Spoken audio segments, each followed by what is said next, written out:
আসসালামু আলাইকুম এভরিওয়ান, সবাইকে রমজানুল মোবারক। সবাই কেমন আছেন? অনেক দিন পর আমি একটা ছোট্ট ভ্লগ নিয়ে হাজির হয়ে গেলাম। রোজার ঠিক আগে আগে আমরা কস্টকোতে গিয়েছিলাম, আর এটাকে এক্স্যাক্টলি রোজার বাজারও বলা যাবে না, কারণ এটা পুরোপুরি রোজার বাজার না। মোস্টলি আম্মুরাই রোজার বাজার করেছে, আমরা জাস্ট টুকিটাকি যা যা লাস্ট মিনিট লাগতো সেগুলোই আসলে পিক করেছিলাম। আর আমি কস্টকোতে গিয়ে দেখলাম একটা সালমান পোকি, আর এটা যারা ট্রাই করেছেন অবশ্যই আমাকে রিভিউ দিবেন। নেক্সট টাইম আমি কিনবো, যেহেতু আমি এবার ফার্স্ট টাইম দেখেছিলাম যার কারণে আর কিনিনি। তারপর আমরা কিছু নিউট্রেলা স্ন্যাক নিলাম, কারণ ইজদানের আসলে লাগে, আর তেল তো অবশ্যই লাগবে, রোজার মাসে অনেক ভাজা পোড়া করতে হয়। আর এই শ্রিম্প টেম্পুরাটার কথা আমার একটা ফ্রেন্ড রিকমেন্ড করেছিল, বলেছিল যে এটা খুবই মজা।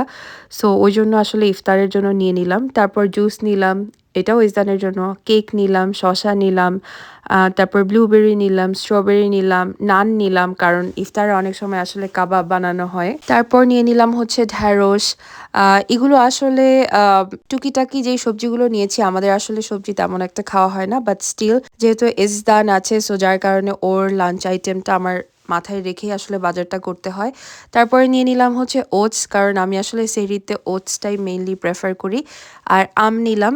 এই তো আর টুকিটাকি আসলে আমাদের পেপার টাওয়েল বা যা যা লাগতো ওগুলাই আসলে নেওয়া হয়েছিল।